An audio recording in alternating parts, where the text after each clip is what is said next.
പരിശുദ്ധമായ റബീഉൽ അവ്വൽ നമ്മിലേക്ക് വരാനിരിക്കുകയാണ്. പുണ്യങ്ങളുടെ പൂക്കാലം, വസന്തകാലം. അതിനു വേണ്ടിയുള്ള കാത്തിരിപ്പിലാണ് നാം.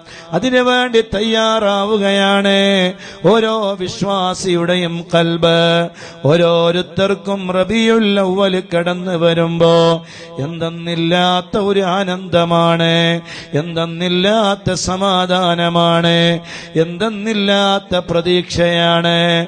ലോകത്തിന്റെ നേതാവായ അഷ്റഫുൽ ഖൽഖായ റഹ്മത്തുൽ ലിൽ ആലമീനായ താജ്ദാറെ മദീന നൂറെ മുജസ്സം സയ്യിദുനാ വ ഹബീബുനാ മുഹമ്മദുർ റസൂലുള്ളാഹ് സ്വല്ലല്ലാഹു അലൈഹി വസല്ലം ആ പൊന്നാര ഹബീബായ തങ്ങളുടെ പേരിൽ നമുക്ക് ആനന്ദിക്കണ്ടേ.